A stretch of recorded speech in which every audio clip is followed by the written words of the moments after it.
تو جب اپنی بیٹی گھر سے بھاگ جائے، مثالیں سمجھیں، خاندانی مثالیں، ویسے تو یہ خاندانی مثال نہیں ہے، اللہ نہ کرے، خاندانی اس اعتبار سے کہ جو بات سمجھانا چاہ رہا ہوں اس سے وہ بہت اچھی طرح سمجھ میں آ جائے گی۔ یہ مطلب نہیں کہ بیٹی کا گھر سے بھاگنا کوئی خاندانی کام ہے، مثال خاندانی ہے، کام خاندانی نہیں ہے۔ بچی گھر سے بھاگ گئی، بھاگی بھی باپ کی کوتاہی سے، وہ نکاح نہیں کر رہا اس کا ٹائم پہ، نہ باپ دلچسپی لے رہا ہے نہ بھائی دلچسپی، ہر رشتے میں کیڑے نکال کے ریجیکٹ۔ ایک تو یہ اصول یاد رکھیں، جب گھر میں قوت فیصلہ ایک آدمی کے ہاتھ میں نہ ہو نا فیصلے کی، اچھا یہ بھی سمجھ لیں کہ رشتوں کے معاملے میں رشتہ داروں سے مشورہ کبھی نہیں لینا چاہیے۔ الٹی بات ہے لیکن تجربے کے بعد آپ یہ بات سیکھ جاؤ گے۔ کچھ باتیں ہم بظاہر الٹی کر رہے ہوتے ہیں لیکن وہ ہوتی صحیح ہیں۔ جب آپ کی بیٹی کے لیے رشتہ آئے تو تمام رشتہ داروں سے مشورے مت لو، وہ الٹی کبھی بھی فیصلہ نہیں کر پاؤ گے۔ باپ کو اللہ نے اتھارٹی دی ہے، خود کھوپڑی استعمال کرے، زیادہ سے زیادہ بچے لڑکی کی ماں سے مشورہ لے لو، فیصلہ کر دے بس۔ یہ نہیں کہ اپنے ماموں کو بلا رہے ہو، ادھر سے بھائی کو بلا رہے ہو، ادھر چاچے سے بھی مشورہ، کبھی بھی نتیجے تک نہیں پہنچے گا۔ وہ اتنی کنفیوژن پیدا کر دیں گے کہ آپ کی سوچ ہے بس، کبھی بھی نہیں ہوگا۔ مشورہ لے لو زیادہ سے زیادہ بچے کی ماں سے، بچی کی ماں سے، بس خود فیصلہ کرو، سنا دو، رشتہ داروں کو بتا دو، ہو گیا بھائی۔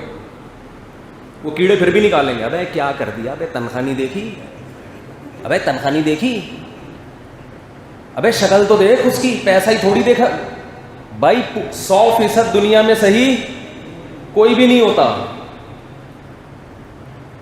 بعض دفعہ پیسے ہوتے ہیں شکل نہیں ہوتی، بعض دفعہ شکل ہے پیسہ نہیں ہے، بعض دفعہ شکل بھی ہے پیسہ بھی ہے مگر تیسری کر رہا ہے، چوتھی کر رہا ہے، تیسری کر رہا ہے، بندہ کہتا ہے اس کی اتنی بیویاں پہلے سے آلریڈی موجود ہیں۔ بعض دفعہ پیسہ بھی ہے، شکل بھی ہے، شادی بھی پہلی ہے، ایجوکیشن نہیں ہے، لڑکی ماسٹر ہے، یہ میٹرک پاس ہے، تو رشتہ داروں کا کام کیا ہے؟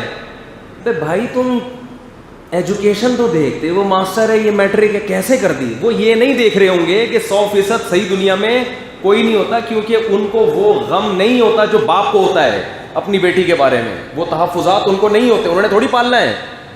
اس کو پتا ہے بھائی ابھی نہیں کی گناہ میں پڑ جائے گی، some thing is better than nothing, کچھ نہ ہونے سے کچھ ہونا بہتر ہے۔ 100% تھوڑی کوئی صحیح ہوتا ہے، یہ کون سا 100% صحیح ہے؟ لیکن نہیں، بڑا خاندان ہے جی تو اس سے بھی مشورہ لینا ہے، وہ منجلے والے سے بھی لینا ہے، تو ماموں سے بھی لینا ہے، تو تایا سے بھی لینا ہے، وہ ناراض ہو جائیں گے، وہ کہیں گے ہم سے پوچھے بغیر کر دی۔ پوچھے بغیر ہی کیا کرو، پوچھ کے کرو گے کچھ بھی نہیں دنیا میں کر سکتے۔ مشورے کا سب سے پہلا اصول یہ ہے، مشورہ لینا سنت ہے، بہت تاکید ہے، لیکن لیا کس سے جائے گا؟ یہ بہت اہم نوٹ پوائنٹ کی بات ہے۔ داماد سے مشورہ لے رہے ہیں دوسری بیٹی کے بارے میں، ابے بھائی آپ کی ایک بیٹی ہے، اس کی شادی کرنی ہے، رشتہ آیا ہوا ہے، تو مشورہ کس سے لے رہے ہیں؟ دوسرے داماد سے۔ امکان ہے کہ وہ نہ وہ اپنے سے اچھے والے کو تھوڑی اس گھر میں برداشت کرے گا۔ کر لیتے ہیں، آپ جیسے دامادوں کے علاوہ کی بات کر رہا ہوں، لیکن اس کا امکان ہوتا ہے اس کو جیلسی شروع ہو جائے کہ یار میں میٹرک پاس، یہ سالہ پی ایچ ڈی آ گیا، تو میری تو 2 ٹکے کی حیثیت اس گھر میں نہیں رہے گی۔ 2 ٹکے کا نہیں، ویسے ہی نہیں 1 ٹکا تھا میرا ٹوٹل اس گھر میں، وہ بھی آدھا ٹکا ہو جائے گا۔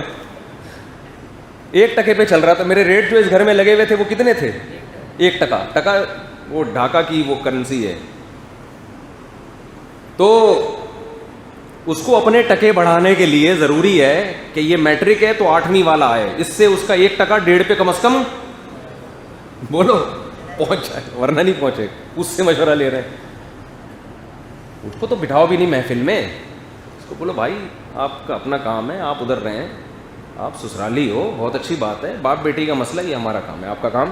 ہاں انکوائری کے لیے ان لوگوں کو درمیان میں ڈالا جا سکتا ہے، بتائے بغیر کہ ہماری رشتے کی بات چلی، انکوائری کروائیں ان لوگوں سے، بھائی سنا ہے تمہارا وہ ایک بندہ ہے، تو یہ نہ بتائیں کہ رشتہ وشتہ چل رہا ہے، ویسے ہی کہ وہ ذرا تحقیق کرو، چھوٹا موٹا تو نہیں لگاتا بیٹھتا کہ لوگ تحقیق کے لیے تو کسی جو بھی تحقیق کر سکتے ہیں ان کو استعمال کیا جا سکتا ہے، کیونکہ آج کل دامادوں میں سٹے کے کیس بہت آ رہے ہیں، شیشہ پی رہے ہیں اور پتہ نہیں کیا کیا کر رہے ہیں, ماوے کھا رہے ہیں, گٹکے کھا رہے ہیں.